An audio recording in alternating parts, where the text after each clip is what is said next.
You're about to listen to TADPOG, Tyler and Dave Play Old Games. It's a comedy video game podcast. We would like to stress that the hosts are not experts and are really just very crass commentators. Seriously, this is an explicit podcast that happens to talk about video games sometimes. So please enjoy this pretty okay podcast with Tyler and Dave.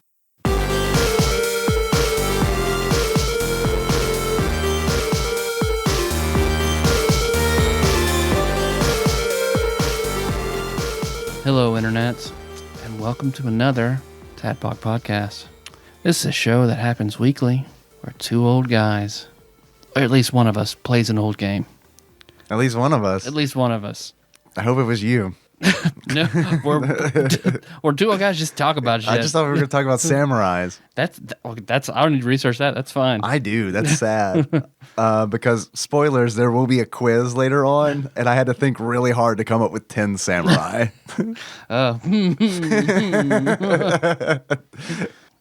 Two old guys play old games. I'm your bearded host, Tyler. Or I think I got the gun on that. I don't know. I'm very tired. Yeah.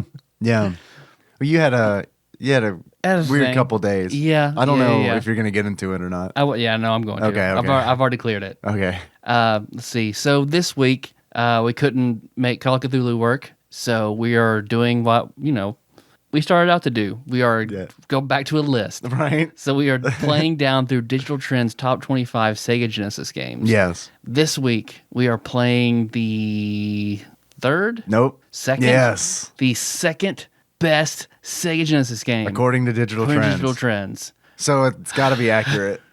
I mean, they're like a website. Oh yeah, they're a thing. On the internet and tell lies. Yes. Yeah. But before we hit all that, I'm your bearded host, Tyler. Hey. And I am tired, and I'm okay now, but it's been hectic because Melissa needed emergency surgery yesterday on her kidneys because she has chronic kidney stones, and the other day, like, there are some that are so big she can't do anything about it. And they turn into a kidney infection, and bad things could have happened. Yeah. So they had to rush her straight in and do some stuff about it. So, because like Saturday, let's see. She's okay now? She's okay. Yeah, I mean, she's still experiencing some pain, but everything went fine. She's in there asleep right now.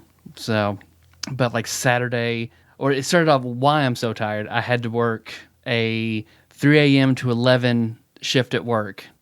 So I was up all night working, came back. I was like, no, well, we were going to record. So I was like, I need to stay up. Right. I'm going to record, knock this, knock and at this some stuff point out. we did record the Patreon. We did the Patreon episode. Because I remember you saying that you were tired on that too. Yeah. I was tired too, but it was because I was, just playing video games. And then later that night, then she just, because Melissa is the toughest woman I know.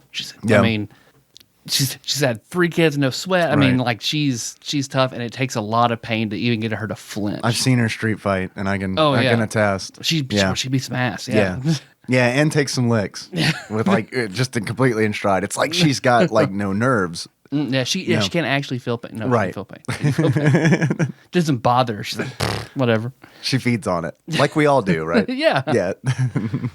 And then because that night, then she was just having. It has to be bad for her to want to go to the doctor about something, and it was just like, let's go to the ER. So we go to the ER, and they give her a CAT scan and all sorts of stuff, and they tell her like, we're gonna have to do something about that. We're gonna schedule things Tuesday and Wednesday, blah blah blah. Gave her meds, sent us home. Went back to bed. I got after the ER taking a while, I had to get up and be at work early the next morning, so I just got a few hours sleep.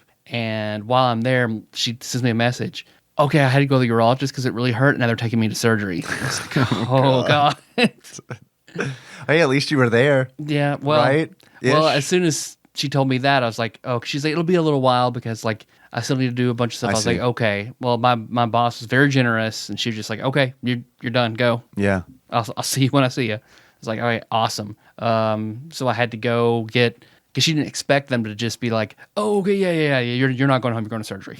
So I had to come here and get the prescriptions the ER gave her and find out what to do with the kids. And So then by the time I got all that sorted out, like I just missed her. She had to go into surgery.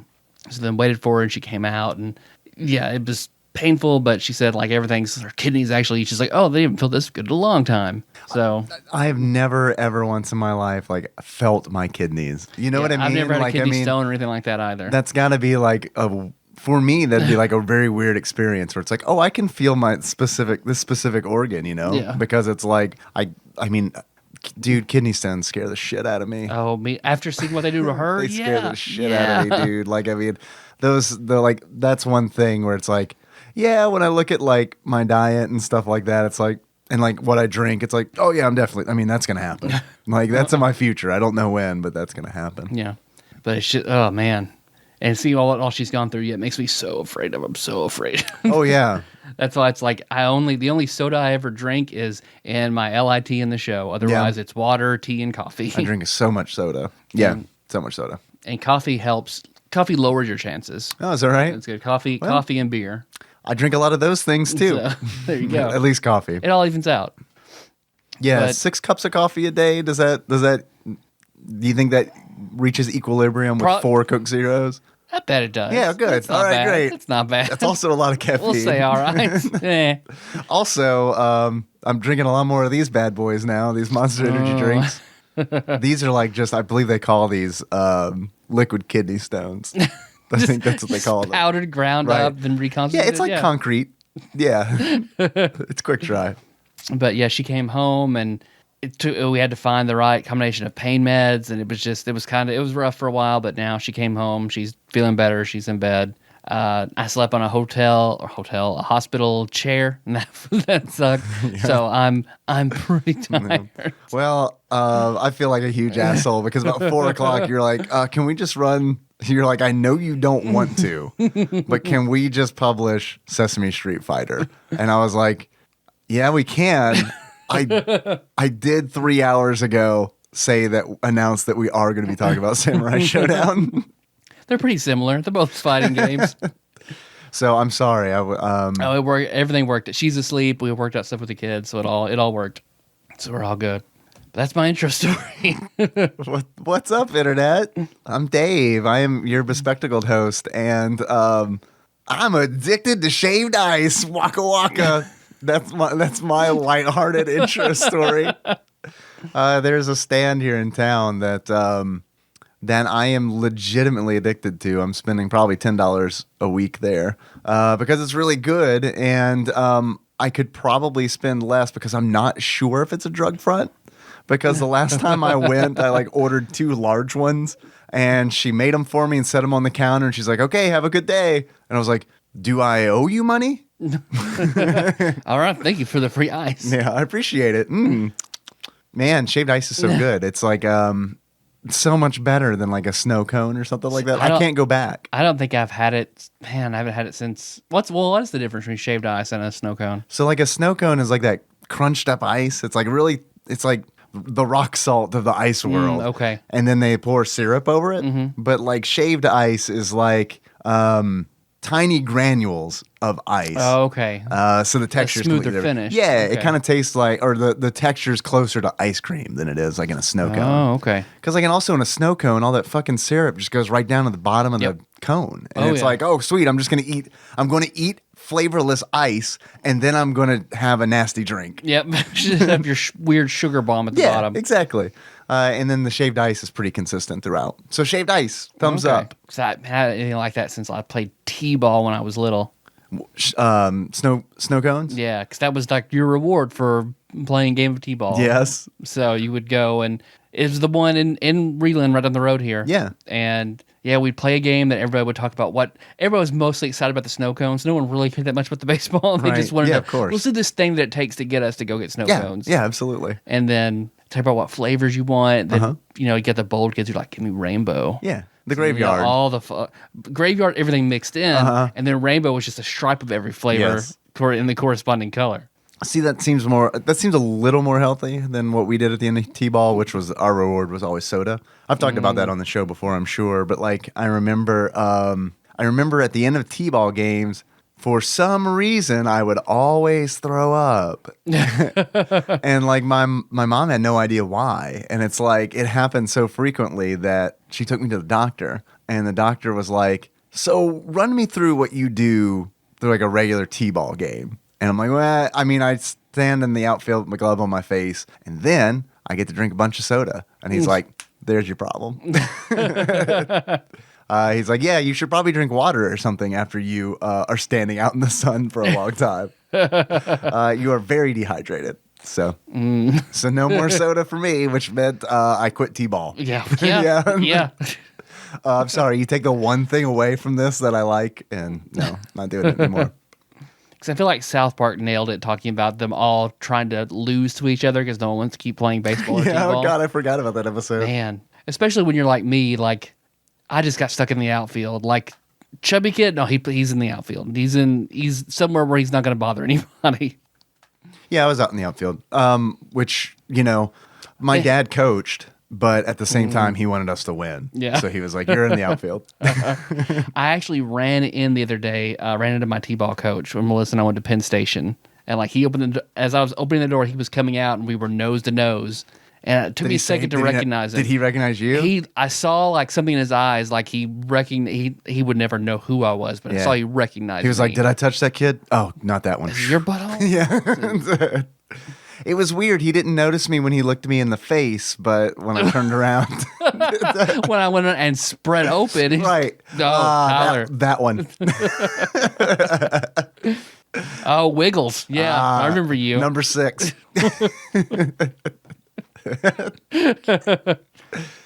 Yeah, and it was because we paused for a second, and then he noticed him, and I thought, is that him? Then I heard somebody say his name, and I just kept walking until Melissa was like, oh, that's that fucking t-ball coach. Yeah. Is the pedophile? No, the pedophile was the photographer. He's just an asshole. The chocolate pudding? Yeah. That's a TADPOG deep cut. That might be from the double-digit episode. Oh, yeah, it was way back in the day. So yeah, the lesson is don't play t-ball. Yep, don't do it. God, man, my dad's already starting in on Henry. Like, oh, he'd be such a good baseball player. And I'm just like, I don't say anything, honestly, but I'm thinking it's like, I'm not going to fucking force him to play anything. It's like, if he's interested in it, then okay. And why would he think you'd be a good baseball player? Well, because he's a boy. Oh, okay. That's my guess. Yeah, because he's a boy. I think he'd be a good seamstress, Dad. Come on. I think, yes. I think maybe a fine dancer. I don't know. So, actually, he is a good dancer. So, yeah, maybe he'd be a good dancer. But he watched one baseball game with my dad, and now my dad's like, oh, he's a natural. He's a natural. He watched that game, and then I was like, Henry, baseball. And then he put his hand out like he was going to catch a ball. He's a natural. Which he might be. I'm not saying that Henry would be bad at baseball. I don't know, but I mean, I don't know. I'm real sensitive to like brainwashing of children. You know what I mean? It's like, I don't know. It just feels weird, and it's like, oh, you'd be a good baseball player, wouldn't you? Oh man. So I'm just thinking like, oh, Henry, Jesus, and he held up his hands and pointed where the nails should go. He's a natural Christian. His palms started bleeding. I mean, boom, stigmata immediately. Yes, he's a natural. Your boy has stigmata. He's a natural Christian. I'll be honest. If Henry came down with a bad case of stigmata, I'd probably say, yeah, I guess he is. I guess he is a natural. I don't know what better side we could get. Every time we give him Cheerios, we see the Virgin Mary's face in the bowl. I mean, and that goes hand in hand with, I mean, I feel like I could leverage that into a sweet cult leader deal. Yeah, there you go. Cult leader. There you go. Well, for me, yeah. I mean, he could be a good Christian, but I could be the father of our. Take it up one level. A good cult leader. I'm the father of our good Messiah baseball player. He can play baseball in one condition, Dad. Yeah, right. I mean, he's an okay Messiah, but he is a great baseball player. Let's be honest. And I could have him pick between his passions. I liked baseball as a kid, believe it or not. Like, I didn't like t-ball so much, but when we kind of started getting into Little League and I started playing the catcher position, I liked that a lot. Because I would enjoy that a little bit more. Catcher was fun because I thought it was really easy, and everyone would always be like, "Oh, catcher, that takes skill." I didn't think that it did. Because I loved it because I just got to talk shit with whoever was at bat. Like that was my game. And I remember asking, I remember getting excited because I was probably like 8 years old, and I remember asking my dad, I was like, "Can I say anything?" And he's like, "Yeah, you got to psych him out. You can say anything." I was like, "All right, I'm gonna say anything." God, the shit that I used to say to kids, like when they were up to bat. I mean, it is just it was so much fun to just straight roast a kid from another town while he's trying to hit a baseball. That's awesome. I did not know that at all. Yeah. It blew my mind. Yeah, it was a lot of fun. You got to say things like, some sick 8-year-old kid burns, like, I bet your wiener's really small. You were just born to play UO like you played UO. Classic. Yeah, it's classic. I was perma red catcher. So yeah, I was a dick. I try not to be as big a dick anymore. And man, it's hard. It's hard. I've lost myself in trying to be kind. Lost your dick edge. Man. Yeah, it's true. So now I just edge my dick. Yeah. Boom. There you go. Nice. That's the quality everyone tunes in for. Yeah. Yes. Now the show has started. Yes, indeed. Oh. You doing okay? I don't think I should drink this. Yeah, how you feeling? I'm slow motion. Yeah, oh God. Okay. It's not like the board game episode with Wiley and Laura. So I was about to say, we need to hurry this up. Not at all like that. Welcome to the Samurai Shodown episode that is 20 minutes long. You go to sleep and then I talk. It'd just be like recording Loaded Car where I just started eating pizza. Just feel like, all right. I'm done. Tyler, this is our show. I'm done. Can I say, I don't think I've ever noticed that gigantic teddy bear that is in Kenna's crib. Or the other gigantic teddy bear beside it. I didn't notice that one either. But this one that's sitting in her crib. Hi, we're recording at you. We're recording in Kenna's room, BT Dubs.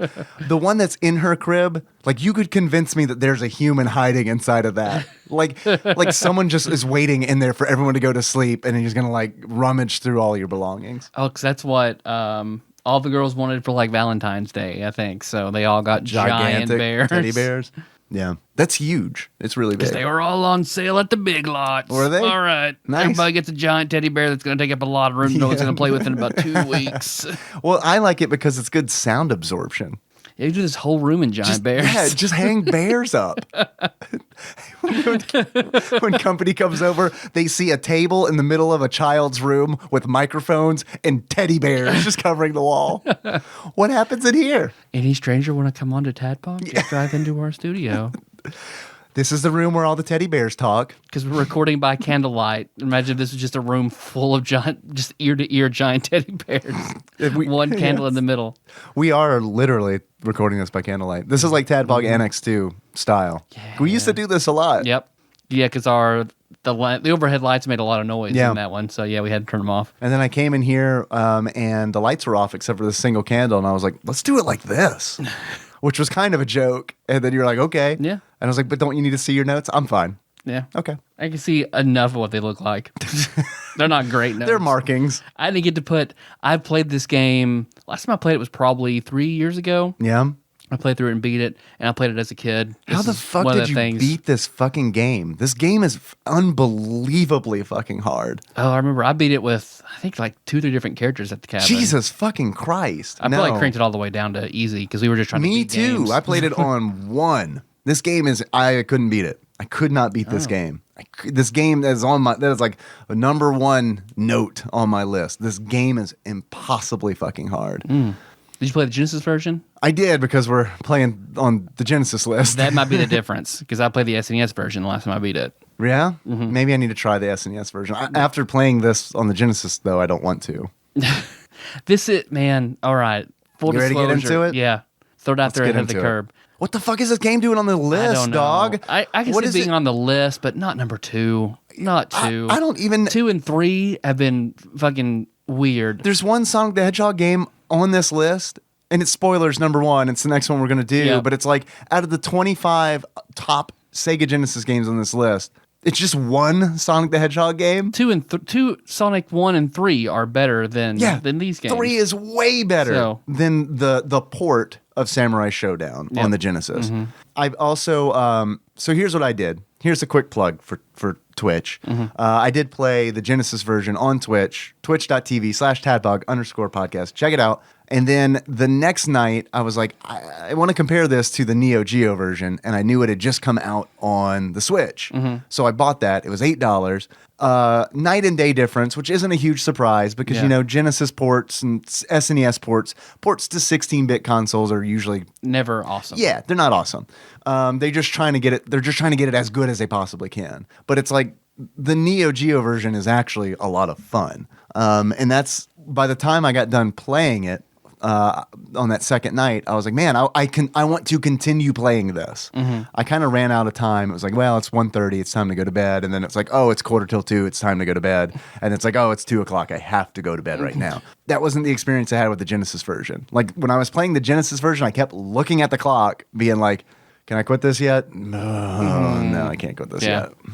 So. No, I'm with you. I don't think this is a great game. Even when I played it, because I want to say Shake had this on his Nomad, because I remember playing it when I was young, and then played it at the cabin, and then I didn't have time to really put any more gameplay into it. I watched, videos to kind of refresh myself on who the characters are and things like that. It's just like, I don't think this is great. It's certainly, absolutely should not be the second best Sega Genesis game. I'm not a Genesis kid, but I know the system has more good stuff to offer us than what I feel like this list has given us. Yeah. Well, it's better than Lost World, Jurassic Park. Mm-hmm.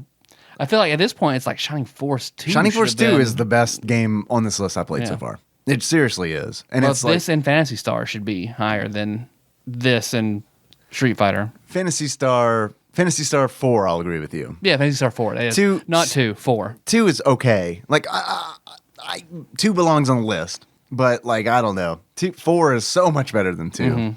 Mm-hmm. Well, I still thought that this game was okay. I didn't think it was horrible. At any point playing the Genesis version was I like, well, this is absolute garbage. It just didn't feel like it belonged at number 2 on the list. I guess I'm also not a big fan of, like, the Neo Geo stuff, like, Fatal Fury and stuff like that. The SNK stuff. Yeah, it just feels like, you're just not as good Street Fighter. Yeah. It's just how they've always felt to me. Yeah, I get it. So, they weren't as popular. This game it never really appealed to me all that much. Yeah. It just felt like a knockoff game. I know it's not, right. But... Well, I mean, it kind of is. I mean, I think it's fair to say that it came from the success of Street Fighter. Yeah. I like the character variety and the weapons and all that, but... I feel like so this game appealed to me majorly as a kid. Like when it came out, I remember seeing it in arcades, probably when I was like 12 or 13, and it spoke to me because it is a whole bunch of feudal Japanese characters fighting each other with weapons, and then some of them have animals, and those two things, all those things combined was like, oh my god. There's a fighting game with swords and hawks and wolves. I'm in. Mm-hmm. And then I remember playing it, and it was absolutely balls fucking hard. It was way different. It looked like Street Fighter, but it played so differently than Street Fighter that it just like, this was a game that I always wanted to be good at and never fucking was. And that's still the case today. Like I'm telling you, man, I played on the Genesis version and in the Neo Geo version. I played on difficulty 1, which is the fucking easiest difficulty. I total time sunk into both versions of the game combined. It's like over 7 hours. Did not finish the game. Did not finish it. Oh man! On the Neo Geo, I almost got to the boss, and I wanted to. I wanted to keep playing because it felt like I was getting better. I felt like I was making progress. That was not the case in the Genesis version. I didn't feel like I was making progress, and I got to the point where I just had to call it. And fortunately, the Switch version has save states, so I just saved it, and I will go back and I want to finish it. Although in Twitch chat, the Legend of Gurk, shout out to Gurk for feeding me special moves and information, was like, you've heard the term SNK boss before, right? And I'm like, yeah. Yeah, I feel like I've heard that too. I have. And it's like, the boss of this game is incredibly difficult. So it's like, great. I struggled all throughout. Like I struggled to get to the boss, and then the boss is like a whole nother level of difficult. So there we go. That was my experience with Samurai Shodown. Well, do you hear that? I do hear that. It sounds like the train is getting ahead of itself. It's like it's us being too ready to bitch about this game before. I don't know, man. I mean, it's like I don't want to bitch about it too much. No, that's fine. That's totally fine. I mean, I think it's a fine game, and I had fun with the Neo Geo version. I just think that the fucking Genesis version is slower. The frame rate's not good. I hate how slow it is. It's God, super I hate how fucking slow it is. The game is slower than like Street Fighter. Regular standard Street Fighter, right? Yeah. Just by nature, because it's like it's not a fighting game that's based on combos, which I think is great. It's not really even based on special moves, which I think is great. There are special moves in the game, but it's like the priority in this game is positioning, timing. Because you have weapons, you can essentially hit a guy with a sword and deal over half their meter and damage. Yeah, that's why. Because I'm getting ahead of myself again too. Go ahead. Sorry. Do you want me to do Wikipedia? Yep, all right, let me do Wikipedia, and then we can. Yes. All right. Well, that was on me because I'm the one who started into that. All right, here we go. Time for a little segment that we like to call Dave reads from Wikipedia. I'm sorry, Evernote's fucking up. So here, give me a moment. Would you like me to read the Castlevania TV series Wikipedia? That's also fine. Get a little preview for our Patreon episode. For the Patreon, the bonus episode. Chip in $1 and hear us talk about Castlevania, where we can't remember the name of the female speaker. Nope, not and at I still all. can't. Yeah, I didn't even think about it again. So that'll be coming out. I like soon. her, but don't know. I like her too. She casts magic. I mean, I still can't say Jorge's last name unless it's like a common everyday Anglo-Saxon name. I'm just like, right? Not easy to remember in the course of massive violence. Yeah. Well, you get to an age even where it's like, doesn't matter anymore. It's true. I haven't learned this yet. That one guy. Yeah. Yeah. I haven't learned this yet. I'm never going to learn it. Next. I'd rather remember my social security number. It's fine. Let's just not worry about this. Yeah, it's a little more important. Okay. Thanks for hanging in there, guys. Samurai Shodown. And that's SHODOWN. Something that throws me off every single fucking time. When I saw you write it out, I was like, did he spell that right? But when I saw it again, I was like, is Dave dumb? He didn't. Yeah, he did. The W got cut in the version. The W. Yeah. I don't know why. I assume because they wanted to look like Shogun. Maybe that's the only thing I can think. Words do not have two W's. Cut one of them. Right. Yes. Actually, I was going to say no W's appear in the game, but there's actually another W in Showdown. They should have named this Samurai Shodown. Just drop the W. I'm with you, yeah. And then build a world fiction around the fact that this world exists with no W's. And that's why it's actually current year, but technology didn't increase past the 1700s because no one invented the W. I love it. It's perfect. So they couldn't write gunpowder, so they're like, can't invent it. If it's got a W in it, can't invent it. What do we all drink? Liquor. Water. Water. Didn't get invented. Nope. Sorry. God gave up. All right, guys. Samurai Shodown, or as it's known in Japan, Samurai Spirits, is a fighting game series by SNK. In Japan, the name of the series is officially in katakana, but is often written in kanji. I can't pronounce that because I can't read squiggles, which is what I see right in front of me is squiggles. But it translates to Samurai. The Book of Medora. Wait, the Book of Medora? Yeah. Wow, that's a Zelda deep cut that I actually get. Yeah, there you go. Wow, because I've played that Zelda. I had to for this show. Remember that? These squiggles translate to Samurai Tamashi. With the second character pronounced, man, they get real deep in how to pronounce this. The second character pronounced Superizo, or spirits, to better reflect the game's setting. I didn't see a single spirit in this game. Nope. So the overview of the game is the stories in this series, because this is not just a single game. We're talking about the first game in a series. They all take place in the 18th century Japan during the Sakoku, or seclusion period. I got to sound really smart there because I read it directly off of Wikipedia in a very conversational tone. It is. I guess that's the setting for The Last Samurai.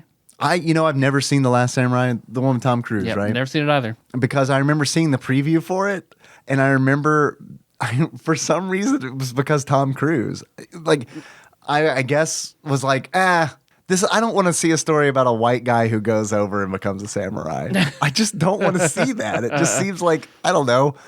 Maybe I was 2017 before 2017. Well, it's a little too progressive. Well, it still happens. It's still, you see white guys cast in ethnic roles constantly. Yeah. But what's funny is we get offended about it. But like the Ghost in the Shell movie, I heard like in Japan, they were like, yeah, it's good. It's good. We don't have a problem with this. Yeah, you're right. Meanwhile, we're over here like, I cannot believe we whitewashed this fucking cast. So I don't know. It's toughy. Let's see. Man, this just goes on and on and on about the series that has not a whole lot to do with the first game. Okay, here the first game came out in 1993, July 7th. So hey, we almost did it on its weird anniversary date. It came out for a bunch of fucking things. It came out in the arcade originally. This motherfucker came out on 3DO, Game Gear, Game Boy, Genesis, Neo Geo, Neo Geo CD, Neo Geo Pocket, Color, Sega CD, Super NES, PlayStation 2, Wii, and then the Virtual Console, PlayStation Network. It looks like there are a bunch of Samurai Shodown games, more than you or I would expect, I think. I heard that I don't know anything about it, but I heard that there's an RPG. Oh, okay, I'd do that. I'd play that. Well, we haven't heard of it. I thought the character designs were interesting enough. If they were similar to this, I'd be down. Yeah, I love the character design. It's one of my favorite things about the game. I think it is like what I do enjoy about the game. That's about it. The character designs and I think the art direction in general is really good too. Because like the backgrounds where you fight are very animated. I think they're beautiful. Well, in the arcade version, in the Genesis version, they are not so beautiful. And it's just a limitation of the hardware and how much color they can fucking cram in a cartridge palette. Do you want to get into it? Yeah, let's get into it. Do you want to talk about it? Sure. You want to talk about this game? Who is your favorite character? Well, I like the Ryu of this franchise because I felt like he was the easiest to jump on board with immediately. So I have two characters that I felt like I did okay with. The Ryu of this franchise, his name is Hahomaru. Yeah, I think he's by far the best character in this game. By a fucking mile, he's the best character. He is probably the second most samurai in the cast. Like as far as like on the sliding samurai scale, he's probably the second rated as far as like how he looks. Although I believe between one side is Jin from Samurai Shodown, right, and other side is me. Yeah. So I believe he was wonderfully. How many chubby Irish samurai running What are you talking about? What are you talking? You don't know. You weren't. You're there. right. I'm Welsh. You weren't there. You're right. He was described by Actual Mark in Twitch chat as the character who is essentially dressed in a Japanese flag because he is very tropey. I think he is the second most looking samurai, only to his rival Ukyo. Who is the blue one? Who's the guy in the blue kimono who like has the weird stance where actually his back is facing you. I think he's the most samurai looking because he's very stoic looking. Haomaru, the main character in this game, is a little, I don't know, he seems a little chaotic. Because like maybe he's let's see, do I have my Samurai Champloo names down? Jean is the lawful samurai. Correct. Mugen is the chaotic one. Yes. So maybe he's more like Mugen then. Yeah, totally. But I mean, he like just to show how arrogant he is, like his whenever he wins in a battle, he's like it's essentially just, oh God, of course I won this. I'm so awesome. Also, when you fight in this game, there's not only shit talking at the end of the match like there is in Street Fighter games. There's shit talking in the beginning of the match too. Yeah. Where it's like they'll just throw out a line where it's like, "Oh, my favorite is Yukio, the blue samurai." It's like totally rips off. Well, I don't know when Wayne's World came out, but he's like. He says something along the lines of, "Oh, I'm sure this will be an honorable and worthy battle." Not. I was hoping for something that you were like, a gun rack. I don't own a gun. It's essentially like the equivalent of, there's also like the monster character in the game named Gin-An, who's like, he's like Blanca, like they shaved Blanca and gave him Freddy Krueger's glove. Yep. It would be like the equivalent. And face. Yes, and face. It'd be like the equivalent of him coming out before battle and being like, my wife. Pop culture, right? Pop culture? You're right. It's pop back. culture. It's back. So Haomaru is dressed in a Japanese flag. Mm-hmm. He has Goku's hair, but it's like full blown, like it's like really puffed up. It's like if Goku frontline make a caricature of his caricature. Yeah, exactly. Yeah. It's like, can Goku be in a late 1980s U.S. hair band? Then that's who this is, because he comes out and he pulls out his sword. First thing he does is pulls out a jug of sake, downs it, takes a big gulp, pulls his sword out, and then spits the sake on his sword. What is that? I don't want to give you an infection, man. Here, yeah. He's a surgeon, essentially. Yes, he's the samurai surgeon.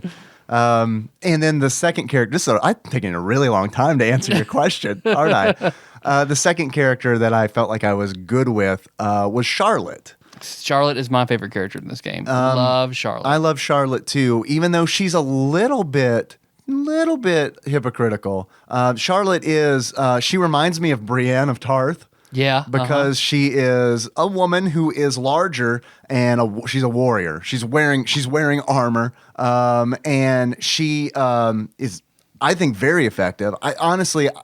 I haven't done the research on this, but it felt to me like even though she's using a rapier, it felt like she had the longest reach in the game. Mm-hmm. They cut the character who has the longest reach. Earthquake? Yep. Yeah, Earthquake is in the arcade game, in the Neo Geo version, but yes, he is not in the Genesis version. Is he in the Super Nintendo version? Yes. He is, okay. Mm-hmm. Is he, yeah, I remember reading that, but they like shrunk him down for the SNES version. I think the reasoning was in, because we talked about like platformers for the Super NES, we get tired of the very like zoomed in, large, slow platformers of that era, that he was, and the Super Nintendo version is backed way off. The sprites are smaller. You see more of the stage. Genesis is zoomed in much closer. Which is kind of a weird compromise, because one of the cool things about the arcade game was the camera would pan in and out depending on how close the characters were on the stage, which I think is a really big deal for a game that came out in 93. Yeah. Because, I mean, you don't see that in like Street Fighter 2 or anything like that. You see that much later on. That's like, I don't know when it happened again after Samurai Shodown, but I mean, it's kind of like, if you're not familiar with what I'm talking about, it's kind of like Smash Brothers, where you get like two characters way the fuck far apart, the camera zooms out. Way out. That's how it is with Samurai Shodown in the arcade. And it seems like on the Genesis, they decided, well, we're just going to do zoomed in. And then on the Super Nintendo, they were like, well, we're just going to do zoomed out. So everything's really small on the Super Nintendo. So I think he was just too big to do that. Well, Earthquake is huge. Yeah. He's huge by character. far the biggest character. Yeah. He's from Texas. Yeah, everything's bigger in Texas, man. Which, yeah, absolutely. Hey, man, that's where Terrence from, from Galveston, Texas. Earthquake. I'm very tired. Earthquake from Austin. Earthquake, he's keep Austin weird, man. Got Earthquake with his kilo geese arm. I forget what that thing is called. I don't know what his weapon is called either. It's a sickle on a chain, essentially. He is the fastest big fat dude that I've ever played. He's super fucking fast. He has a triangle kick. Like I've never played a character that is that big that can just jump off the side of the screen. It is ridiculous. And you also know he's from Texas because like the music for his stage is all electric guitar, which is a weird because he sends mentally handicapped people to the electric chair. That's how you know he's from Texas. And it's like his victory pose is throwing a switch on someone in an electric chair. It's like that scene from The Green Mile where they don't do the sponge right. Oh, man. There you go. Oh, man. Reading about that was even more graphic than in the movie. Oh, I didn't read the books. I was turned off because I remember seeing like they were done like serialized in like a serialized format, weren't they? Because it's like a whole bunch of smaller books. I just read it. I might have read the compacted version after the movie came out. Okay. So I remember that was whenever I had to go to A school and just sat there for 8 hours. So I was just like, I'm gonna read this book. Yep. Yeah. You've talked about that on the show. Why did you go to A school again? Because I came onto school grounds and then left again to go to Hardee's. Oh, that's right. I'm glad you went that way because when I said like, why did you go to A school? And you started out because I came on. And I was like, ... The principal's desk. It's also why whenever I move somewhere, I have to say hi to all my neighbors. You spilled some wine on your desk. Sticker. Because I still, the only thing I've really taken away from this game that I will still pop into my head, because I love Charlotte and her move where she charges forward and does all these thrusting maneuvers. I think it's such a badass looking move. I think it's called graduation something, like graduation font or something like that. It has all the moves in this game I feel like have a pretty stupid name. They're all named after Kentucky Derby horses. Yeah, absolutely. Yeah, they just put them all on a hat and they're like, all right, who gets... I can't even name a horse. I'm sorry. Papa's mustache. Who gets Papa's mustache? Is that a real one? That's from, I think, David Cross. Doing a bit about how stupid their names are. I was about to say, that's really good to come up with off the top of your head. I was super impressed. I like Charlotte a lot. I felt like she is one of the strongest characters because of her reach.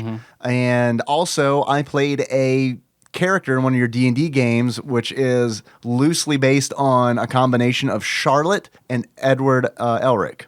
That would be my fencer at Madison. Oh, yeah. Oh, man. I miss Madison. I miss that game. So that was I never told you this, but like one of the points of inspiration for him was Charlotte, because Charlotte is a noble and a little pompous. Well, maybe she's a little pompous. You do fight her in Versailles. So I don't know what her story is, but yeah, that's where you fight her in Versailles. And here's my problem with her. She has a line after she wins that says something like, "I will enslave all who don't oppose tyranny." I'm like, wait, that's a little tyrannical. I don't think that word means what you think it means, Charlotte. And then she also brags about her breeding all the time. And I'm like, okay, well, you're kind of a douche. Because I love Charlotte, and the character I just cannot stand. I hate fighting him. I don't like playing him. Is that Genan, yeah. Oh, the Freddy Krueger Blanca I hate that mix dude. up. Man, he's okay. He reminds me of Valdo from Soul Calibur. I just fucking hate it. I have never played a Soul Calibur game. Smoke bomb. I never have. I guess it's because it was in that period of my life where I could not afford a console that it came out on. Yeah. Because like that was like a big game for what? The Dreamcast? I remember the one I played it a lot because that is one of the games that Jacob and I bought Josh when we were like, man, we've really made fun of Josh a lot. Let's go buy a video game. Right. So we bought it, I think, for GameCube. For GameCube? Yep. Yeah, and I got in late on the GameCube too because like when I got to college, there was like a span of 2.5 to 3 years. I was like, I can't afford anything. Yeah. I just can't afford anything. It's like all the money that I earn at my job at Office Depot, I pay rent with. So I could have stayed in the dorms, but man, fuck that. Yeah, no, fuck that. Fuck that. I would rather pay rent any goddamn day of the week than share a room with the rodeo guy that I have nothing in common with. Excuse me, rodeo guy, are you going to be doing rodeo stuff today? Because I would just love to masturbate in here all day. Well, it's like Jacob's freshman year roommate was the kid who hated his dad and just played what's that? It's My Life by Bon Jovi on his guitar all day long. Life. Yeah, it's Dad. Never. Wait, tell me that full story. I just remember, I was at church with the kids, so we knew him, and Jacob just got paired up with him, and Jacob said it's all he would do is just get angsty over his dad and play that song. Like how did Jacob know that it was about his dad? Like was the kid like, you know what? He would talk about I'm thinking about my dad, and he like just grabs the guitar and just starts playing Bon Jovi. Just the one song over and over and over. Look, I only know one song. Is that okay? Are you all right with this? Whenever something else makes me hate my dad, I'll learn that one too. Mm-hmm. I'm gonna let you finish about Genan, but there's one more thing I want to say about Charlotte. Did you notice her portrait in the character select? That her eyes are closed? Her eyes are closed, and she is like licking the fuck out of that sword, man. It is like when they designed it, they were like, can she be sucking a cock in the portrait? I don't think so. Make it a sword. Can I pretend it's a Tin Man's cock? Yeah. Fine. That's fine. Suggestion, sir. Tin Man's cock is very long. Done. That's actually, did you know that Samurai Shodown lore? She fights with Tin Man's cock. Fuck it. Matt, I love Charlotte even more now. Yeah, there's no W in Tin Man, so it all works out. I'm sorry. Okay, Ginan. Mm-hmm. He's your favorite. Love it. Now him, I think my favorite design character is Hanzo. Or Hanzo, however you want to say it. Hanzo, the ninja. Yep. Right? Yep. Yeah. He's a cool looking character. I think the one starts with the G. I think the blue ninja with blonde hair And the dog. Yeah, Galford. The basically Shadow. Yes. Yeah. He's essentially. Yeah. He is essentially Shadow. Like if you gave him the dog's name is Poppy. I'd like to point that out. Insert your own Seinfeld reference at will. It's Poppy the dog. I feel like if they had given Poppy to Hanzo, it totally would be Shadow Interceptor. Because Hanzo looks like your stereotypical ninja. Does. He's all dressed in black. He's got the forehead protector. He's what I discovered is he's a very technical fighter. Yeah. Like I couldn't control him. Like he has a lot of special moves where like some of the characters, like for instance, Haomaru, the samurai dressed in the Japanese flag, he has 2 special moves. But like Hanzo, the ninja, has probably like 5. And they're difficult ones to pull off too. And you have to rely on a lot of evasion and timing. Yeah. I feel like it was easier for me to brute force my way through the game with Charlotte or Haomaru than it was to even like beat a single person as Hanzo, which is heartbreaking because Hanzo's character design is amazing. Yeah. Galford, the blue ninja that you mentioned with the dog, is actually the same sprite. It's just a head swap. Hanzo and Galford are identical other than their color change and the fact that they have different heads. And that was one of the shit-talking things whenever you're fighting Galford and the other guy, like, he has blue eyes, but he moves like a samurai. Right. Question mark. Galford is from San Francisco. Oh, okay. So there we go. I don't know why I wanted to throw that out there, but I just thought it was worth mentioning. Because I figured like, oh, he's like Norway. Which is weird because the San Francisco stage... It's the San Francisco treat. It's just on a trolley. So much trolley. The game, I think, takes place in 1788, so it doesn't make sense that San Francisco is like all built up in this game. You know what? We didn't invent the W. Just an old man panning for gold. That's all his stage is. Exactly. Or just, I don't know, indigenous people. Right? Which makes it really weird that there's a samurai with blue eyes living out there. Let's see, what else did I have? That dog is worthless, by the way. I know he has a move where he can command them to like bite someone He's worthless. He's worthless. I mean, there's a couple moves with the dog, but like, I swear, dude, it's like, I feel like the dog has his own sprite. He's adorable. I feel like he should do more than he does because it's like, he essentially functions as a projectile. He's like a fireball that's just out and about all the time. And then you can furball. He's a furball. Yeah. Exactly.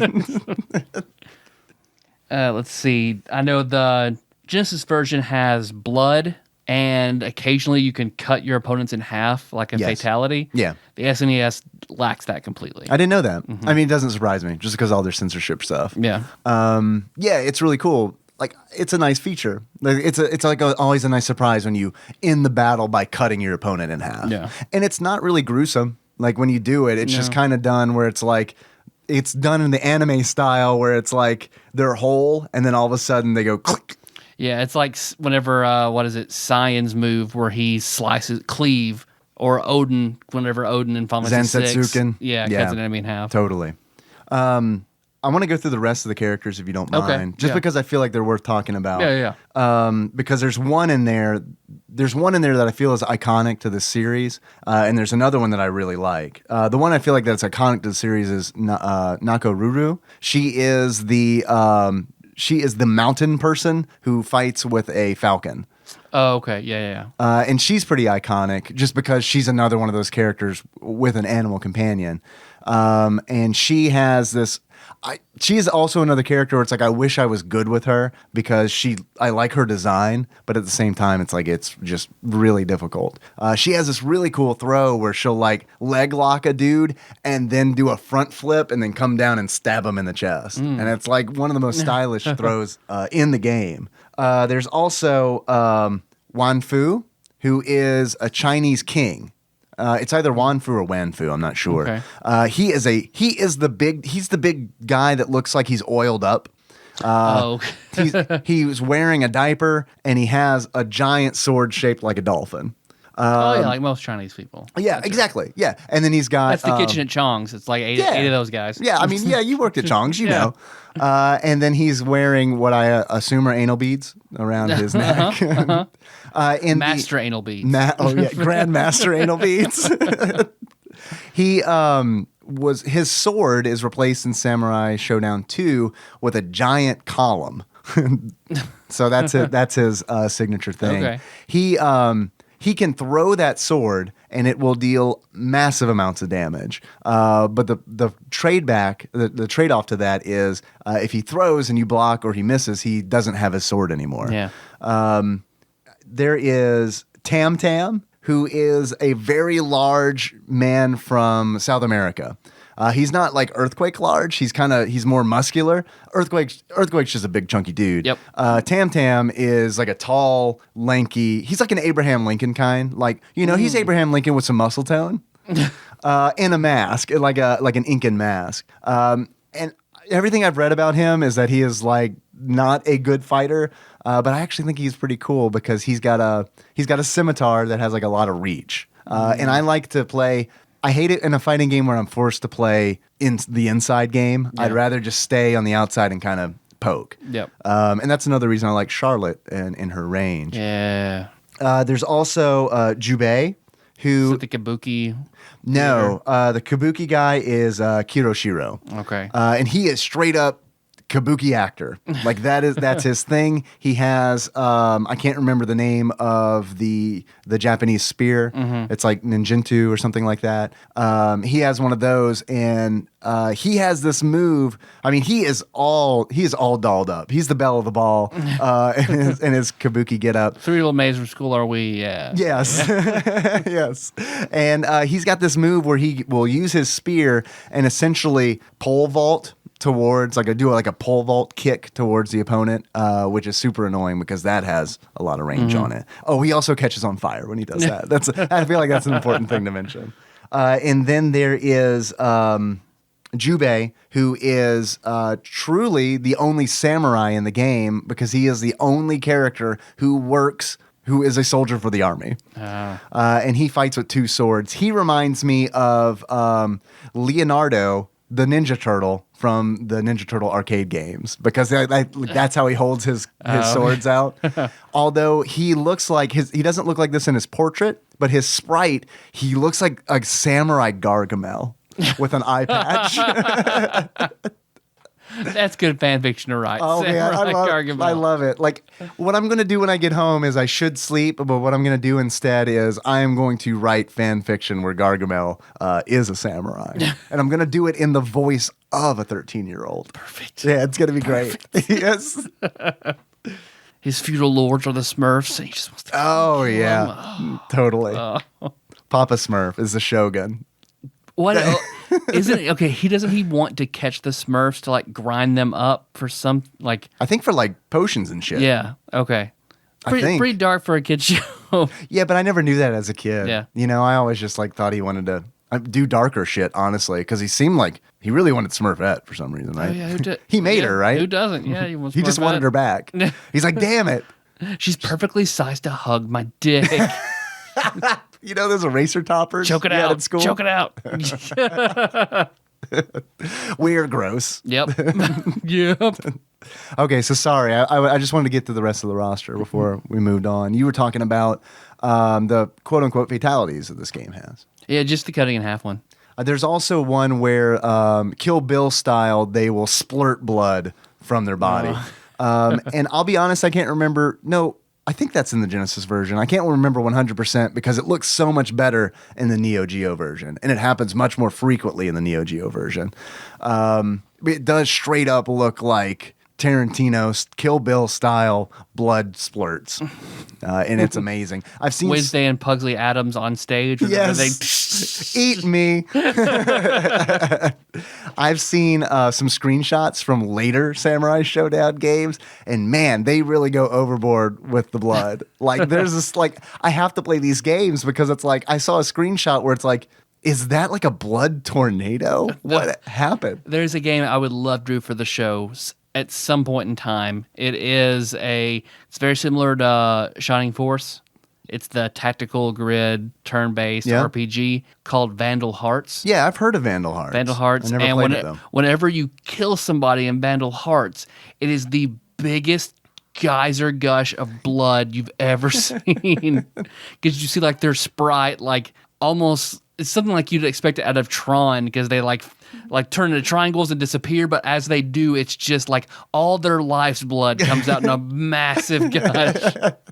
Well, when I was looking at these screenshots from one of the other Samurai Shodown games, it took me a moment because I was like, is this a ninja technique? And I made the photograph larger and I was like, oh no, it's just a bunch of blood just around this guy who has died. Let's see. What other characters? Any other characters you want to talk about? That's it. There is a boss. The guy who fights with a fushigi ball. I wouldn't know. Never saw. I mean, other than him appearing to taunt you, I never saw him. Didn't get to him. Big flowing robes, and he fights with the giant fushigi ball. He was asleep for 100 years or something. I don't know. Remember the story. I know because the SNES has cut scenes and stuff like that, where the Genesis version doesn't. Right. They kind of brief you on that stuff. Nintendo does what Genesis don't. Gen don't. Gen insists. What? Nintendo Gen insists. Because I remember comparing the two. Of course, the SNES has the better sound, the better music, by far. Comparing the two side by side, it's just fuck, man. Super Nintendo sounds so much better. Well, yeah, the Genesis sound. I mean, it's a Genesis as fuck sounding game. Yeah, I feel like the general consensus, I didn't really notice it that badly, but the internet seems to believe that the sound effects are better on the Genesis as opposed to the Super Nintendo, but the music is better on the Super Nintendo. I know does it come down to voice modulation? I think I read something about that. There's more voice clips in the Genesis version. Oh, okay. Is that right? I don't know. I just was looking over what does most people think about this game that I don't remember. So, and then I know there's Super Nintendo has a few more modes of play. There's some mode on the Super Nintendo where you don't have a health bar. You just have 5 minutes, and it's see how many people you can kill. That's cool. To keep, It's like a horde mode kind of deal. Yep. That's nice. Or what do you call it? No health bar, just so you can just go full out, balls out offense, see how many people you can take down. Cool. It kind of reminds me of the bonus stages in the game where you have to chop off the straw men that pop up. It's essentially a weird showbiz pizza game where instead of shooting the clowns with a tennis ball, you have to cut them with a sword. Let's see, what else did I have? Yeah, just the fewer character, because Earthquake's whole stage is also gone. Right. In the Genesis, which, I mean, at least in Shaq Fu, I think there were 3 or 4 characters that were in Genesis that were cut from the Super Nintendo, so it's usually the other way around. Yeah. But limitations, I guess. Yeah. I mean, from what I read, Earthquake was removed from the game because his sprite would have had to been so large because on the Genesis it's zoomed in on the battle. So I feel like the compromise that the Super Nintendo Make his name made, S Earthquake for Skinny Earthquake and just make it smaller. T Earthquake, Turfquake, Tiny Earthquake, T-Man, Quiver. Some things that I think set this game apart. There is a rage meter. When you take damage, this rage meter at the bottom starts to fill up. And once it's full, you deal a lot more damage. So once your rage meter is full, I don't know exactly how it works out, but I mean, for example, I was playing yesterday, I was getting my ass kicked in the Neo Geo version, and then my rage meter hit full, and I happened to counter someone's move with a special move, and it took 80% of his life away. Like a move that would normally, still take maybe a quarter of his life away, but I mean, it just happened because that rage meter was full. And it's a really cool thing because it's you see the meter at the bottom of the screen, but you also see the character sprite change color. Yeah. Because it's when the rage meter is full, they are red. Like you can visibly see there's 2 visual representations of that meter. And I think that's really neat because as they get angry, they start to get more flushed. Yeah. So I think that's a cool mechanic. And it kind of reminded me a little bit of Bushido Blade because that's the game where it's like one hit kill. Like that's what it's all about. Yep. And I like the fact that because this game is weapon based, that you can deal a large amount of damage just like in one swing if you work it right. So I think that's cool. That's fun and different. I give it that. Yeah. There are a lot of fighting games I played where when they use weapons, it like Marvel vs. Capcom is a good example where it's like Deadpool has guns in Marvel vs. Capcom 3, but I mean they deal damage like fireballs do. You know what I mean? They don't feel like guns, they feel like projectiles. Yeah. In this game, the weapons feel like fucking weapons because like whenever I'm hit by a sword in this game, I dread looking up at my life bar because it's like I know that did a shitload of damage. Yeah. So, also, something that's different in this game is a delivery man is running around in the background throwing items onto the stage. Sometimes he throws coins, sometimes he throws turkey, and sometimes he throws bombs. So it's this weird random element where I'm not used to that in any other game. Something that I thought was really fun to do is when he throws a bomb, just force my opponent onto the bomb. There you go. And you can block the bomb blast, but I mean, there's also a good chance that they'll be hit by it. Yeah. So that's another kind of random element to the game that I liked. And also, enemies drop coins when they die. Because this game is big on score chasing as far as like fighting games go. Whenever you pick up coins from fallen enemies, your score increases. So what's in the same universe as Scott Pilgrim? Yes, exactly. I made that connection too, so it has to be fact. And then also another thing is this appeared to happen randomly because there were times it would happen where I wasn't even pressing any buttons on the controller. But occasionally you will be forced into a power struggle where your weapon is locked with your opponent's weapon. That I do. I really like that. And the animation appears of a finger pressing a button, and essentially whoever presses their attack button faster wins that power struggle, disarming their opponent. Which is such a good fucking feeling because like the weapons are a big deal in this game. Like if you are weaponless, you're not completely fucked, but you are definitely at a disadvantage. I got really cocky last night. I was playing as Harumaru against Ukyo, and I disarmed him. And I was like, yes, motherfucker, you are dead. I got him in a corner. I'm stabbing him, and I go for like a heavy attack. And this is just to illustrate that it's still possible to turn around. I come with an overhead swing. This motherfucker claps his hands together, a blade catch, catches my fucking sword and kicks me in the stomach, and then like goes on to beat the fuck out of me with his fists. I think somebody clipped that on the Twitch channel if you want to see, because like I am blown the fuck away that it happened, because I just thought, I was like, this is it, I've won, he's disarmed, he's in the corner, it's all over. And no, turns out I'm just bad at the game. But I think that I don't know this for sure, but I have heard that the reason I think you've got the delivery guy who throws coins and there's a score and stuff like that, and he throws chickens that you can eat, is because this game started out as a side-scrolling brawler and turned into a fighting game. Oh, okay. I would love. It kind of feels like that. It kind of feels like, to me, it kind of feels like a little Final Fight-ish. As far as like how the characters move and the characters are designed and stuff like that. Yeah. And the fact that weapons are a big thing, because weapons are a huge thing in brawling games, side-scrolling brawlers at the time. So yeah, I feel this game, like it has some cool elements to it, but man, I think it's just horribly misplaced. I just wish it was easier. No joke. Yeah. I just wish it was easier. I mean, it doesn't feel good to not be able to beat the game on difficulty 1, which is the easiest. Yeah. I can't, and I'm sure that I could do it eventually, but maybe. Why? It's fun. I'm going to play the Neo Geo version again. I'm never going to play the Genesis version again. It's just not going to happen because I've got, options. I can play the Neo Geo version, so I'm going to do that. Play the better one. Yeah. And I will play it again. I got it on the Switch, and that could be a game that I can just, enjoy portably. Yeah. But man, it is hard. Like compared to like how I'm used to being able to go through a Street Fighter game on even default difficulty. Like, I mean, this game, like, dude, Samurai Shodown on the easiest difficulty for me is like going through Street Fighter 2 on the max difficulty. Like, I mean, that is how fucking hard it is and how long it takes me to get through it. And maybe I just don't understand it because I didn't play a lot of this game as a kid and I'm not super familiar with fighting games of this style. Yeah. I can see that. If it's if everything's different, and you're still trying to play it in a different way, right. you're gonna stumble a little bit. And yeah, boy did I stumble. Do you have any achievements?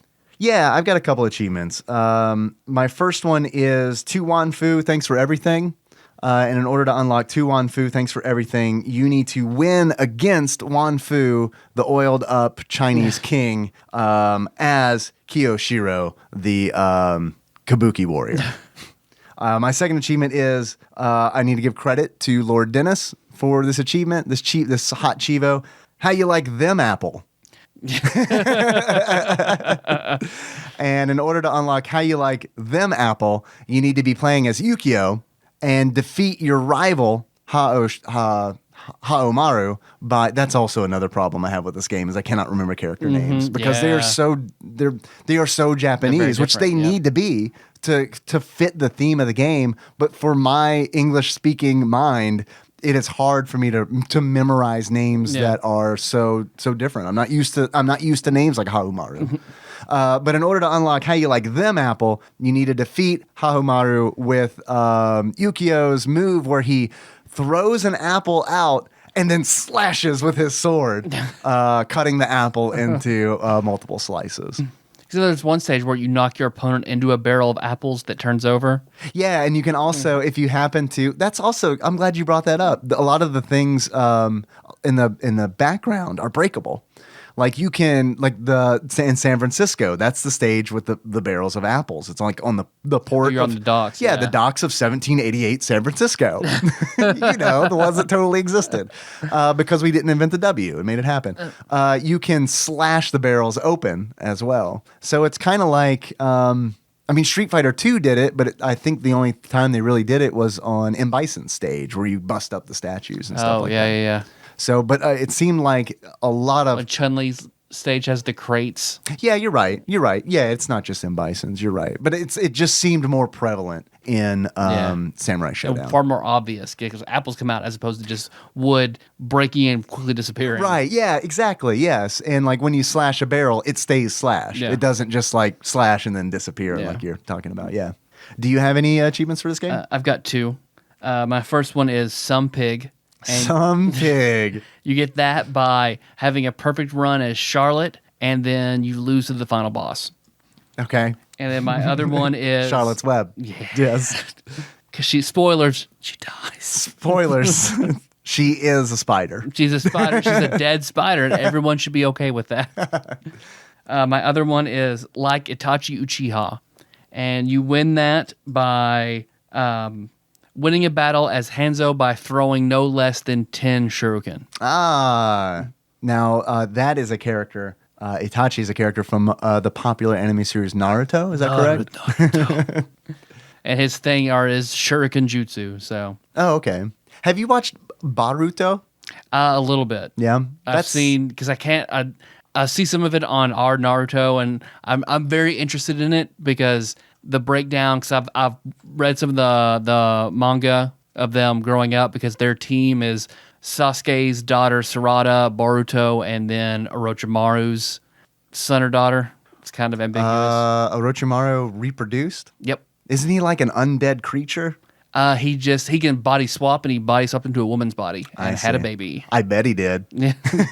Or at least that's the popular theory. I don't know if it's been 100% confirmed. Orochimaru is like, you know what? I'm tired of being a snake dude. I just want to get fucked. Yeah, I wonder what this birth thing feels like. Let's do this. I think that's actually surprisingly knowable for Orochimaru. That's not like how I think he would roll. Because Orochimaru basically, he gets, spoilers, he has kind of a table turn because he gets trapped in a jutsu that kind of, he certainly isn't good, but it kind of turns him away from the dark side and more just sort of like neutral science. I see. He throws Emperor Palpatine into the Death Star core. Yep, exactly.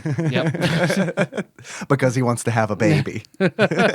So I get it. I get it. Right, now you understand Star Wars. Darth Vader does have a baby at the end of that movie. Okay, I don't know if you know that or not. He has snakes vomit out other versions of his body. Totally. It happens.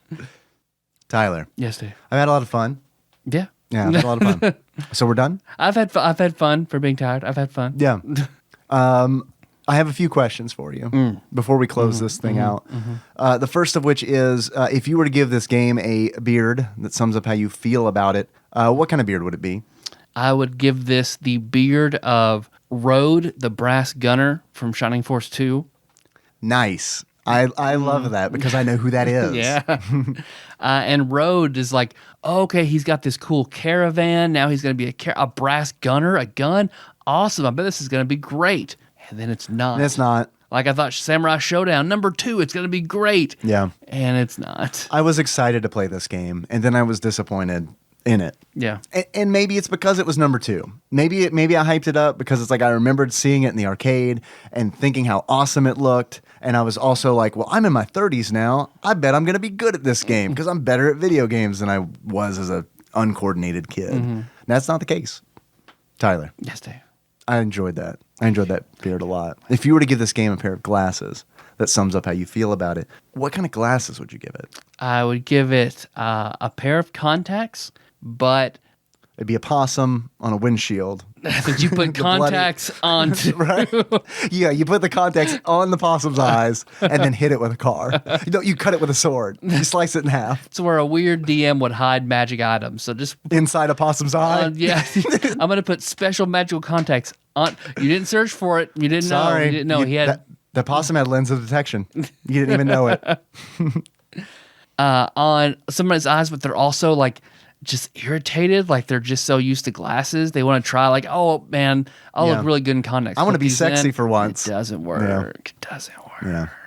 Well, that's because glasses are king. Yeah, glasses are king. I wear my glasses every now and then. I'll never put in contacts. I like contacts for when I'm doing something active. Yeah. That's the one time I hate when wearing glasses is when like I have to do something that involves contact with another person. Because it's like I don't want my glasses to break. Yeah. You know what I mean? So when I'm doing something active... You take your glasses off when you have sex? Abso-fucking-lutely. Yeah. Yes. There's no... Yeah, man, I got to like get my face in places. Like I can't be wearing glasses for that. Because 2 things I hate. Having my glasses broken and having my lenses smeared. Fucking smeared lenses? Limsa-limosas? Smeared lenses. Oh, my lenses are smeared. I ain't gonna eat your pussy with smeared lenses. All your juices got down my face and smeared my lenses.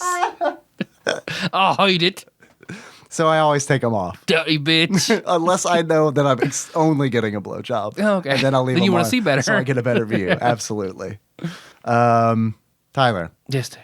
I've got one more question for you. Yes. That's a lie, actually. 10 more questions for me? 11 more questions for you. The first of those is, if you were to buy this game used on Amazon, how much do you think you'd pay for it? Again, this is a Sega Genesis version. Sega Genesis, I bet it's, they're not as valued as Super highly. Nintendo, Sega Genesis. Jenna insists. $11.50. Tyler, I feel like that is a good guess. Actual retail value of Samurai Shodown used for the Sega Genesis on Amazon at the time of this recording is $5.95. Oh, man, way over. Way over. Is it worth it? Nope. I say no, because you can get it for $8 on the eShop. A much better version. eShop, and it is a much better version. Unless you're wanting to collect. If I want to collect, okay, $5.95 is a good price for a collection. Yeah. You know, for like a piece To in your have a collection. game, yeah. But I mean, as far as like actually just buying it to play it, nope. Yep. Nope. Buy it digitally, please. Tyler. Yes. It sounded like we just did an edit there, but we didn't. That was just me refocusing my energy in a different tone. Now? No. Tyler. And yeah. And action. Tyler.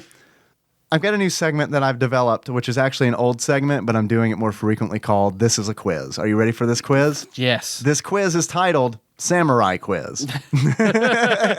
Get right to the point. I know what I'm in for. Yep. I love it. All right. Bold, straightforward. Are you ready to do this? Yes. There are 10 questions, but you know how I do this. They're not questions, they're statements. Yep. Okay. I like that better. It's how I roll. All right. Excellent. That's our brand. That's TADPOG brand. We don't ask questions here. We tell fucking facts. We are hard-hitting game journalists here at TADPOG. God, and we know so much more about video games than our listeners. All the minutia, yeah. Don't even try to correct us on anything. You're wrong. I would like to note that we when the disclaimer at the beginning of the show was created, we were both desperate to include the fact that we are not, in fact, video game experts. Yep, yeah. Because I feel like the first 2 years of this show was essentially our audience saying, you guys don't know shit about video games. Or what somebody said, like, well, I'm glad one of them does. We still don't know who that is. It's fine. It's fine. 50%? That's not bad. It turns out we're just much better by at the way. dick jokes. I don't know that it is me. All right, Tyler. Samurai Quiz. Are you ready? Mm-hmm. Number 1. I feel like this is a good mix, okay? I feel like this is a good mix of easy and hard. I feel like you're going to do well. Okay. Right out the gate. Here we go. Softball. Softball question. Softball's fact. One of Akira Kurosawa's best-known works, where samurai warriors are hired by local farmers to protect their land from bandits. I almost said the title. Where 7 samurai are hired. What happened was, when I edited the sentence from Wikipedia, all I did was take the word 7 out. And my brain was like, the word 7 belongs there. You'll never know. Never. 7 samurai. Very good. Good job. Question 2 of Samurai Quiz, Tyler. Are you ready? Okay. Kenoichiro Harada was a mutant with the power to charge a katana. What? Is that true or false? Name the character. Okay. Kenoichiro Harada was a mutant with the power to charge a katana. Man, I have it sounded like you just said gibberish to me. I have no idea. All right. Let me break it down to 2 words. Mutant, katana. Mutant, katana. And charge one? It makes you think you store sort of energy in it. It's his mutant power. It's his mutant power. The only person I know that can charge a weapon is Gambit. And it doesn't sound like this is Gambit. That is it. Well, you know, Gambit's a samurai. He's a Cajun samurai. Gambarai. That was his samurai version. His true name is Gambit. Do you know what Gambit means? A gamble, a risk. Wrong. Look it up in Webster's. It means samurai. Gaijin samurai. The answer I'm looking for is Silver Samurai. Oh. Silver Samurai. Only thing I know about Silver Samurai is what he was in Marvel vs. Capcom 2. Yeah, and he was in the second Wolverine Origins movie.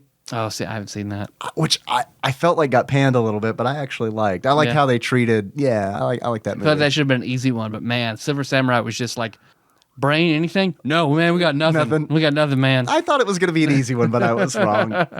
Number 3. Say Gambit. I know. No, that doesn't sound stupid at all, man. Just say Gambit. All your nerves are slamming the button labeled Gambit in your brain. There's like Gambit. Double down. Fact 3, Tyler. Actually a Ronin, this rabbit sells his services as a bodyguard. Usagi Yojimbo? Nailed it. Usagi Yojimbo. Very good. That's a series of comics that I desperately want to read all of. Maybe I need to pay a visit to Amazon. Number 4, Tyler. Another Ronin. He travels with a spirited 15-year-old girl and a brash vagabond. Jin? Yes. Okay. Jin from Samurai Champloo. Number 5, Tyler. You didn't even need the follow-up sentence to that. Just because we had talked about it. Which was going to be, he is known for his stoic demeanor and his spectacles. That's such a good show. Samurai Champloo is so fucking good. Fuck, man. It is a really amazing show. Especially the part where he falls in love with that prostitute. Yeah. Like that's a really good episode. Really good episode. That's the episode I feel like where I really started to come around on his character. That's such a memorable episode. He was basically lawful dick until that point. Right, absolutely. All right, number 5, Tyler. A middle-aged warrior with a mustache and a dead family. A middle-aged warrior with a mustache and a dead family. I do have a follow-up sentence. I'm just curious if you can get it based on this. I need it. Here it is, the follow-up sentence. AKA Mr. Thou. Oh, Cyan Garamond. Exactly. Cyan Garamond. Very good. I knew that was very because that was I knew you knew the answer to that. I wanted had to make it extra I had to make cryptic. it super cryptic. Yes. Number 6, Tyler. These 3 feline cyborgs who work in a pizzeria were assigned to stop Big Cheese from taking over Little Tokyo. It sounds badass, doesn't it? Read it again. These 3 feline cyborgs who work in a pizzeria were assigned to stop Big Cheese from taking over Little Tokyo. 3 feline cyborgs. I don't know. Samurai Pizza Cats. No idea. That doesn't register? Idea. Nope. Oh, man. You need to get on. Yeah, I haven't seen all of Samurai Pizza Cats, but you need to get on it. Because look, that premise is amazing. It's 3 fucking cyborg cats. I think they're actually more ninja-like than they are samurai. But this was a case where I think it was an American cartoon that was based on an actual anime. So there's a lot of like weird. I can't understand what they're saying. Just make it up. Yeah, right. Yeah, no. Are these cats? Sure. They look like robots. They're both. That's fine. Tyler, number 7. Technically an unnamed samurai who was sent through time to a dystopian future ruled by a tyrannical shape-shifting demon. Samurai Jack. Samurai Jack. Very good, Tyler. That is a show that I haven't seen. I have not seen I saw the original. I have not yet seen the reboot. Samurai Jack is good. Samurai Jack is a damn good show. I heard that the revival was a little underwhelming. Wow. But that's it'd be hard to not be. Yeah. Very good, Tyler. Number 8. This one I was so delighted because I was like, this is a Tyler question. This is a good one.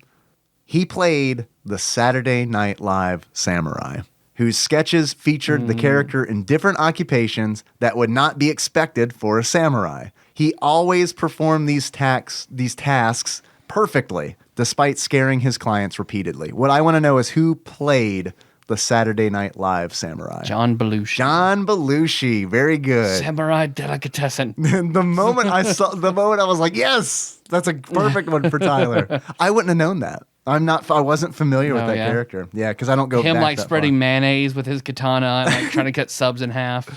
It sounds like it would have been funny. It was good. Okay. Number 9, Tyler.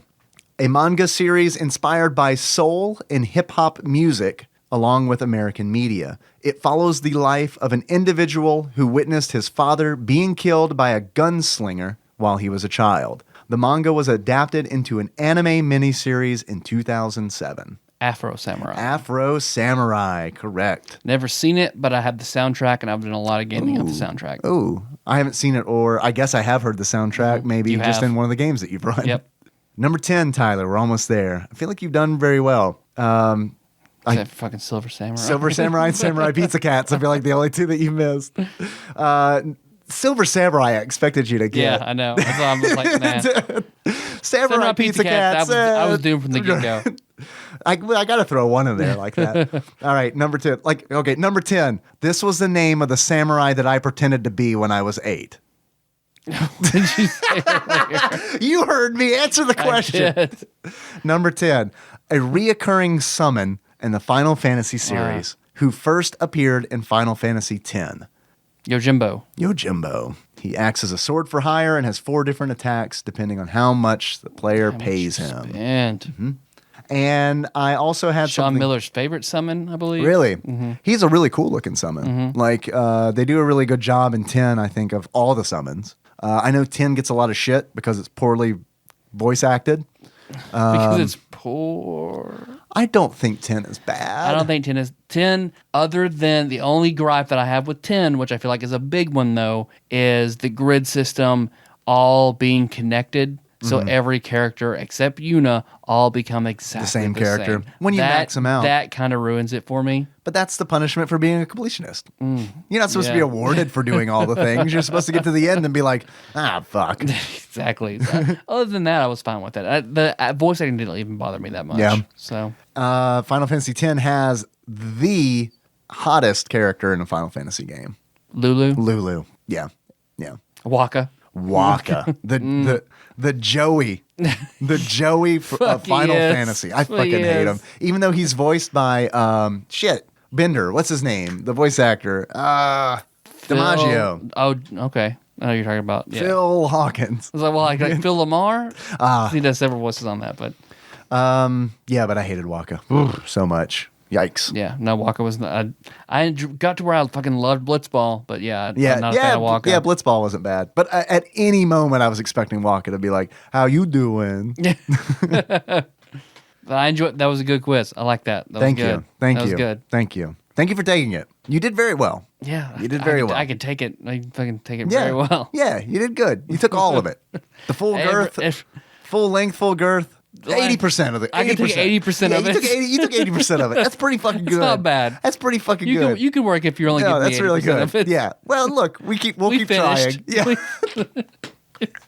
We'll keep trying. I didn't and give up. No, you didn't. You didn't tap out. This is a weird conversation to be having over candlelight. I think it's the perfect conversation. Right.